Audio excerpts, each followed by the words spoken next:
علامہ اقبال اس کیفیت کو اس طرح فرما رہے ہیں، جب بندہ اللہ کے سامنے یہ حاضر ہو کر یہ کیفیت سے کھڑا ہو کر جب دعا مانگتا ہے تو اللہ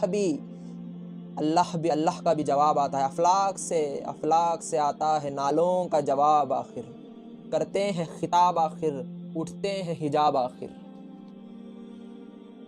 جب یہ بندہ جب اللہ کے آگے کھڑا ہو کر جب اس سے دعا مانگتا ہے تو اللہ بھی پردے ہٹاتا ہے اور کہتا، اور یہ کیفیت طاری ہوتی ہے اور یہ آتا ہے، افلاک سے آتا ہے نالوں کا جواب آخر، کرتے ہیں خطاب آخر، اٹھتے ہیں حجاب آخر۔ اب اس کے بعد اللہ کا جواب آ رہا ہے۔ آپ کو اس طرح محسوس کرنا ہوگا کہ آپ نے ابھی جو سورۃ فاتحہ میں جو اللہ سے مانگا ہے، اللہ مجھے سیدھا راستہ دکھا بھی، محسوس کرنا اللہ کا جواب آ رہا ہے آپ کی طرف۔ اور اس سورہ بقرہ کی آیت میں اللہ تعالیٰ فرماتا ہے، جو آپ کی اسکرین پر جو نظر آ رہی ہے، سورہ بقرہ آیت نمبر 186، وَإِذَا سَأَلَكَ عِبَادِي أَنِّي فَإِنِّي قَرِيبٌ، اور جب آپ سے میرے بندے میرے بارے میں پوچھیں تو آپ فرما دیجئے میں تو یقیناً ان سے بہت ہی قریب ہوں۔ پکارنے والا جب پکارتا ہے تو میں اس کی پکار کو سنتا ہوں اور اس کو جواب بھی دیتا ہوں۔ سبحان اللہ۔ اللہ اس آیت میں فرما رہا ہے کہ میرے بندے جب آپ سے یہ کہیں کہ میں کہاں ہوں تو آپ ان سے فرما دیجئے کہ بے شک میں قریب ہوں۔ اور ہر پکارنے والے کا، جو بھی ابھی جو آپ نے دعا کی، آپ نے اللہ کو پکارا، یہ جو آپ نے دعا کی آپ نے اللہ کو پکارا، میں ہر پکارنے والے کا جواب دیتا ہوں۔ یہ نہیں کہا کہ قبول کرتا ہوں، قبول نہیں، پکارنے والے کا میں جب اس نے اہدنا الصراط المستقیم صحیح راستہ مجھ سے مانگا تو میں اس کا جواب بھی دیتا ہوں کہ اے میرے بندے تو نے جو مجھ سے سیدھا راستہ مانگا، لے اس کا جواب۔ اب ہمیں کچھ کرنا ہوگا تو وہ دعا قبول ہوگی ہماری، ہمارے نہ کرنے سے اللہ سب کچھ نہیں کرے گا۔ یہ امتحان اسے ہی کہتے ہیں کہ اللہ کا جواب اب تمہیں کرنا ہے، تم جو کرو گے اللہ تعالیٰ تمہیں کامیابی عطا فرمائے، اگر تم نہیں کرو گے تو کامیابی نہیں ملے گی۔ اور جب آپ سے میرے بندے میرے بارے میں پوچھیں تو آپ فرما دیجئے میں تو یقیناً ان سے بہت ہی قریب ہوں۔ پکارنا والا جب پکارتا ہے تو میں اس کی پکار کو سنتا ہوں اور اس کو جواب بھی دیتا ہوں۔ سبحان اللہ۔ اللہ تعالیٰ اس شخص کو جواب بھی دیتا ہے۔ اس لیے اب ان پہ لازم ہے کہ میری آواز پر لبیک کہیں اور مجھی پر بھروسہ رکھیں، اس طرح شاید وہ سیدھے اور نیک راستے پر آ جائیں۔ اس آیت سے ہم کو، یہ سورہ بقرہ کی اس آیت سے ہم کو ہر پکارنے والے کا اللہ جواب دیتا ہے۔ تو کس طرح اللہ تعالیٰ جواب دیتا ہے؟ قرآن، تو اللہ تعالیٰ نے فرمایا کہ قرآن میں جواب ہے۔ یہ تمام جتنے بھی آپ کے قیامت تک اللہ تعالیٰ کو تو پتہ ہے مسائل کب کو سے اٹھیں گے، کب کیا ہوگا، اللہ تعالیٰ کو تو سب کچھ پتہ ہے۔ تو یہ قرآن کا یہ معجزہ ہے کہ اللہ تعالیٰ نے قیامت تک کے جتنے بھی جوابات ہیں اللہ تعالیٰ نے اس میں رکھ دیے۔ اسی لیے ابھی آپ نے جو سورۃ فاتحہ میں اللہ کو پکارا تو ابھی اللہ کا اب اس کے بعد اب قرآن کی ہم تلاوت کرتے ہیں، اس کا مقصد یہ تھا، یہی ہے جو اپنے اس پہلے سیشن میں نے ایک حدیث بیان کی تھی کہ اس کا مقصد یہ تھا جو امت سے نکل گیا، جو امت سے غائب ہو گیا، نماز میں کیا پڑھ رہے ہیں وہ تک لوگوں کو پتہ نہیں ہوتا، تو کیا کہے۔ یہ مقصد تھا نماز کا کہ جب ہم جا رہے ہیں اللہ سیدھا راستہ مانگ رہے ہیں تو اب اللہ کا بھی اس کے بعد قرآن اب اس کا اللہ کا جواب ہے۔ اب اللہ کا جواب یہ فرما ہر پکارنے والے کا پکار جواب دیتا ہوں۔ انہیں بھی تو چاہیے کہ وہ میری پکار کا جواب دیں، انہیں بھی تو چاہیے کہ میں نے ان کو سیدھا راستہ دکھایا تو انہیں بھی تو چاہیے کہ اب اس راستے پر چلیں تاکہ کامیاب ہو سکیں۔ آئیے اس کے بعد اور دوسرے، اب ہمارے پر نزول ہمیں اس طرح پڑھنا ہے، اس طرح اس کے بعد جو ہے قرآن کی تلاوت جو ہے جو سورۃ فاتحہ پر کرتے ہیں اس طرح تلاوت کرنا کہ ہمارے اوپر نزول ہے، ہمارے اوپر اب اس کے بعد اللہ کا ہمارے دل پر ہمارے قلب پر نزول۔ اس کیفیت کو علامہ اقبال اپنے شعر میں اس طرح فرماتے ہیں، جب تک نہ ہو تیرے دل پہ نزول کتاب، گرا کشائی ہے نہ رازی نہ صاحب کشاف۔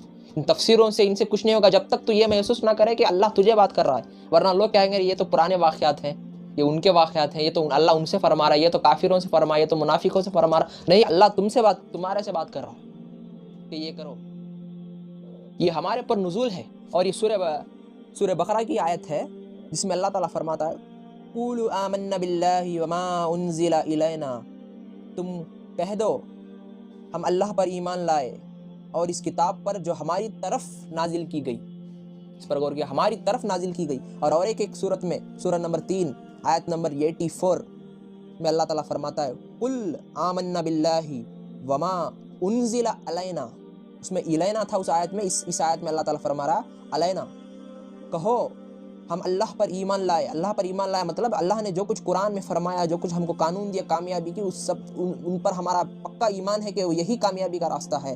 کہو ہم اللہ پر ایمان لائے ہیں، جو کچھ ہم سب پر نازل کیا گیا اس پر اس آیت میں یہ کہا گیا تھا جو سورہ بقرہ کی ہے، تم کہہ دو ہم اللہ پر ایمان لائے اور اس کتاب پر جو ہماری طرف نازل کی گئی، ہماری طرف، اور ایک جو سورہ آل عمران کی اس میں ہم پر نازل کیا گیا، اور ہاں اور کیجیے یہ قرآن کا نزول ہمارے اوپر ہے۔ بے شک سب سے پہلا نزول حضور صلی اللہ علیہ وسلم، اس کانسیپٹ کو آپ کو سمجھنا پڑے گا۔ اگر نماز کو، اگر حقیقت نماز کے اس ٹاپک کو اگر سمجھنا ہے تو اس کانسیپٹ کو جتنا آپ غور سے سنیں گے، جتنا سمجھیں گے، اتنا آپ نماز سے اتنا کچھ صحیح راستہ اور ہدایت لے سکیں گے۔ کہ بے شک حضور صلی اللہ علیہ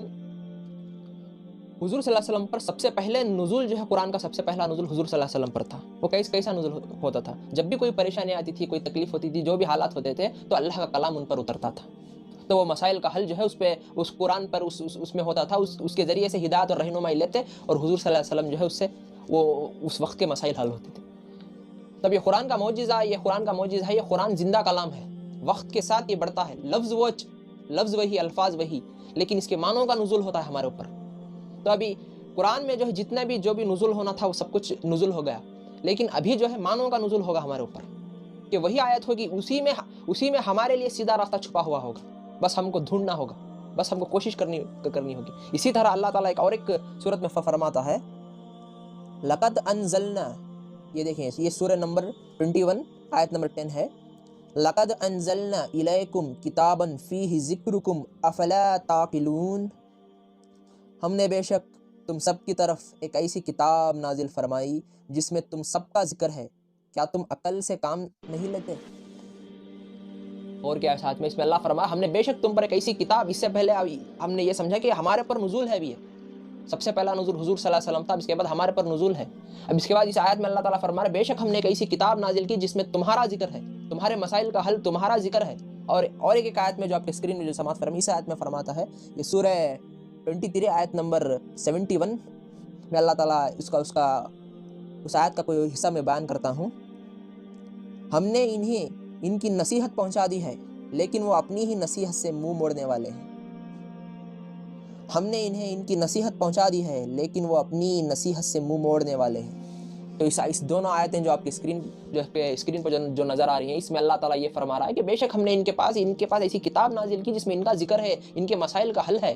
اور اس سے پہلے کہ جو آپ کے جو اسکرین پر جو نظر ہے، اس میں اللہ تعالیٰ نے اس سے ہم نے یہ سمجھا کہ ہمارے اوپر نزول ہوا، ہمارے اوپر نزول۔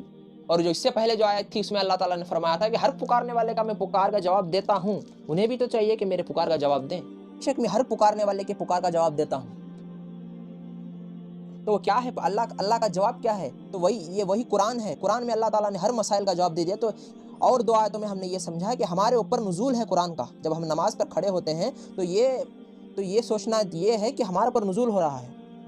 تو ان دونوں آیتوں میں اسی طرح علامہ اس کیفیت کو علامہ اقبال بھی اپنے اشعار میں اس طرح فرماتے ہیں، جب تک نہ ہو تیرے دل پہ نزول کتاب، گرا کشائی ہے نہ رازی نہ صاحب کشاف۔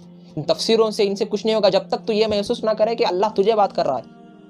آپ جو بھی آپ کا نام ہے، ایسا محسوس آپ کرنا چاہیے کہ آپ کے اوپر یہ نزول ہے۔ کل تم کہہ دو اللہ احد، قل هو اللہ احد، اللہ ایک ہے، اللہ الصمد، وہ بے نیاز ہے۔ تو اس طرح سارا کا سارا قرآن آپ سے خطاب کرتا ہے، آپ کے مسائل کا حل ہے۔ جو آپ نے اللہ سے ابھی دعا کی کہ اہدنا الصراط المستقیم، اللہ نے سیدھا راستہ دکھا، اس دعا کا رزلٹ ہے یہ قرآن جو آپ کے اوپر نزول کر کے اللہ تعالیٰ نے رسول کے ذریعے سے بھیجا ہے۔ اس میں آپ ہی کے تکالیف، آپ ہی کے مسائل، آپ ہی کا درد، آپ ہی کے تمام مسائل کا حل اس میں چھپا ہوا، بس ڈھونڈنا ہے۔ قرآن میں اللہ تعالیٰ جگہ جگہ اللہ تعالیٰ فرماتا ہے، کیا تم عقل نہیں استعمال کرتے؟ کیا تم غور نہیں کرتے؟ کیا تم غور نہیں کرتے؟ کیا تم فکر نہیں کرتے؟ اس کتاب میں تمہارے لیے پورا سب کچھ ہم نے رکھ دیا ہے، بس ڈھونڈنا ہے۔ اور اللہ تعالیٰ اس آیت میں اور ایک صورت میں فرماتا ہے، اور جن لوگوں نے ہماری خاطر کوشش کی، سورہ نمبر 29 آیت نمبر 69، والذین جاہدوا فینا لنہدینہم سبولنا وان اللہ لمع المحسنین، اور جن لوگوں نے ہماری خاطر کوشش کی، ہم انہیں ضرور بالضرور اس پر غور کیے لفظ ضرور برز یقیناً لازماً ضرور بالضرور اپنے راستوں پر پہنچائیں گے، اور یقیناً اللہ نیک کام کرنے والوں کے ساتھ ہے۔ تو اس آیت سے ہم کو یہ پتہ چلا کہ جو کوشش کرتا ہے، جس کے اندر جد و جہد ہوتی ہے کوشش کرنے کی، جو کوشش میں لگا ہوا رہتا ہے، جو اسے اللہ تعالیٰ ضرور بضرور راستے تک پہنچاتا ہے۔ اسی لیے اللہ تعالیٰ نے سورہ بقرہ کی ایک آیت میں اللہ تعالیٰ فرماتا ہے کہ مجھ سے مدد حاصل کرو، صبر اور نماز کے ذریعے سے مجھ سے مدد ہے، نماز کے ذریعے سے یعنی کہ نماز کے ذریعے سے قرآن سے کنیکٹ ہو، یہ ہے راستہ تمہارے مسائل کا حل۔ اور صبر کا مطلب یہ ہے کہ لگاتار کوشش کرتے رہو۔ صبر کا مطلب یہ نہیں کہ کچھ ہو گیا تو ایک دم رو رہے ہیں، کونے میں بیٹھ گیا صبر کرو صبر کرو صبر کرو کہتے ہیں، صبر یہ نہیں، صبر کا مطلب لگاتار کوشش کرتے رہو۔ تو بے شک اللہ تعالیٰ انہی لوگوں کو کامیاب کرتا ہے جو ہماری راہ میں کوشش اور جد و جہد کرتے ہیں۔ اور ایک دوسری آیت میں اللہ تعالیٰ فرماتا ہے، آیت نمبر 41، سورت نمبر 41 اور آیت نمبر 53، عنقریب ہم انہیں اپنی نشانیاں آفاق عالم میں بھی دکھائیں گے اور خود ان کی اپنی ذات میں بھی یہاں تک کہ ان پر کھل جائے گا کہ حق یہی ہے۔ کیا آپ کے رب کا ہر چیز سے واقف اور آگاہ ہونا کافی نہیں؟ سبحان اللہ۔ اور عنقریب اس آیت پر غور کریں تو اللہ فرما عنقریب ہم انہیں اپنی نشانیاں آفاق و عالم میں، یہ کائنات میں، بس یہ قرآن میں بس اللہ کی آیتیں نہیں ہیں، یہ قرآن میں بھی جو اللہ کے لا ہے، بس فرق یہ ہے کہ یہ اللہ جو ہے ورڈ آف گاڈ ہے، اللہ کا ورڈ آف گاڈ، اور یہ سب جو کائنات میں جو رول ریگولیشن، یہ جو جتنا بھی یہ پورا سسٹم، یہ پوری دنیا جو چل رہی ہے، یہ ورک آف گاڈ ہے۔ تو یہ دونوں آیتیں، ان دونوں پر غور کرنے سے آپ کو آپ کے مسائل کا حل ملے گا۔ تو اس میں فرما رہا ہے کہ عنقریب ہم ان کو دکھائیں گے، عنقریب ہم انہیں اپنی نشانیاں آفاق میں عالم میں بھی دکھائیں گے اور خود ان کے اپنی ذات میں بھی دکھائیں گے، یہاں تک کہ ان کے اوپر کھل جائے گی کتاب بے شک حق ہے۔ تو یہ کھلتی رہیں گی آیتیں۔ اور ایک حدیث میں بھی حضور صلی اللہ علیہ وسلم نے فرمایا تھا، جو آپ کے اسکرین پر ہے، نبی کریم صلی اللہ علیہ، جو بخاری شریف کی ہے اور حدیث نمبر ہے 4981، نبی کریم صلی اللہ علیہ وسلم نے فرمایا کہ ہر نبی کو ایسا معجزہ عطا کیا گیا، انہیں دیکھ کر لوگ ان پر ایمان لائے۔ تو اس میں یہ ایکسپلین کیا جا رہا ہے کہ نبی کریم صلی اللہ علیہ وسلم نے فرمایا کہ ہر نبی کو ایسے معجزات عطا فرمائے گئے، انہیں دیکھ کر لوگ ان پر ایمان لائے۔ بعد کے زمانے میں ان کا کوئی اثر نہیں رہا، اور مجھے جو معجزہ دیا گیا ہے وہ وحی قرآن ہے جو اللہ تعالیٰ نے مجھ پر نازل کی ہے، اس کا اثر قیامت تک باقی رہے گا۔ اس لیے مجھے امید ہے کہ قیامت کے دن میرے تابع فرمان لوگ دوسرے پیغمبروں کے تابع فرمان لوگوں سے زیادہ ہوں گے۔ تو اس حدیث میں یہ ایکسپلین کیا گیا، جتنے بھی انبیاء علیہ السلام تھے، جن کو جو بھی کچھ معجزات جو بھی عطا فرمائے، وہ معجزات جو وقتی معجزات تھے، وہ جب دنیا سے چلے گئے تو ان کا معجزہ بھی ختم ہو گیا، ابھی باقی نہیں رہا۔ لیکن حضور صلی اللہ علیہ وسلم اپنے بارے میں فرما رہا ہے کہ میرا جو اصل معجزہ، جو تمام معجزوں سے بڑا معجزہ ہے، وہ قرآن ہے، یہ علمی معجزہ ہے کہ قیامت تک جتنا بھی علم ہے اسی میں سمجھو گا، ایسا ہے کہ پورے سمندر کو ایک قطرے میں بند کر دیا اس قرآن میں، لیکن ملے گا اسے ہی جو کوشش کرے گا، ملے گا اسے ہی جو کوشش کرے گا۔ بے شک یہ آسان ہے، ہدایت کے لیے آسان ہے، یہ معجزہ ہے قیامت تک، یہ ایسا معجزہ قیامت تک، یہ علمی معجزہ ہے کہ قیامت تک اس کے اندر سے علم نکلتا رہے گا تمام علم۔ اور قرآن جو ہے سورہ بقرہ سورہ ہود میں چیلنج بھی کرتا ہے اس قرآن کے، اتنا بڑا معجزہ ہے کہ اللہ تعالیٰ فرماتا ہے کہ اگر تم کو یہ شک ہے کہ یہ اللہ کے علاوہ کسی اور کا کلام ہے تو اس جیسی ایک سورت بنا کر دکھا دو، یا پھر اس جیسی ایک آیت بھی بنا کر دکھا دو۔ اور یہ بھی فرماتا ہے کہ تم ابھی نہیں، قیامت تک کے جتنے بھی انسان ہیں سب کو بلا کر لے آؤ، لیکن یاد رکھو ایک آیت بھی تم نہیں بنا سکتے۔ یہ چیلنج آج بھی ہے۔ قرآن ایک معجزہ ہے، میتھمیٹیکل طور پر معجزہ ہے، بایولوجیکل طور پر معجزہ ہے، سائنسی طور پر معجزہ ہے، کلام علمی طور پر جو بات کرتے ہیں لینگویج کے طور پر ایک معجزہ ہے۔ ابھی ہمارے پاس وقت نہیں ہے کہ کس طرح ہم اسے ایکسپلین کریں کہ میتھمیٹیکل طور پر کس طرح یہ معجزہ ہے۔ تو یہ قرآن جو ہے وقت کے ساتھ جو ہے جیسا وقت گزرتا ہے، یہ زندہ کلام ہے قرآن۔ تو جیسا وقت گزرتا رہتا ہے تو ویسے اسی آیت وہی ہوتی ہے، لیکن اس کے اندر سے مفہوم اور علم کا نزول ہمارے پر ہوتے رہتا ہے، اور ہمارے مسائل کا حل قرآن بھی بیان کرتا ہے۔ اور ایک حدیث میں حضور صلی اللہ علیہ وسلم اسی جو مفہوم بیان کیا، اسی کو ایک حدیث میں حضور صلی اللہ علیہ وسلم اس طرح فرماتے ہیں، جو آپ کی اسکرین پر ہے، سماعت فرمائیں۔ یہ مشکات المصابیح کی حدیث ہے اور حدیث نمبر ہے 2138۔ حضرت حارث رحمۃ اللہ علیہ بیان کرتے ہیں، میں مسجد سے گزرا تو لوگ باتوں میں مشغول تھے، میں علی رضی اللہ تعالیٰ عنہ کے پاس گیا اور انہیں بتایا تو انہوں نے فرمایا، کیا انہوں نے ایسا کیا ہے؟ میں نے کہا جی ہاں۔ انہوں نے فرمایا، سن لو، بے شک میں نے رسول اللہ صلی اللہ علیہ وسلم کو فرماتے ہوئے سنا، سن لو عنقریب فتنے پیدا ہوں گے۔ میں نے عرض کیا، اللہ کے رسول، ان سے بچنے کا کیا طریقہ ہے؟ سبحان اللہ۔ صحابہ کا ہمیشہ یہ طرز عمل تھا، جب بھی کوئی فتنے کا حضور صلی اللہ علیہ وسلم بیان کرتے تھے تو ہمیشہ بچنے کا طریقہ پوچھتے تھے۔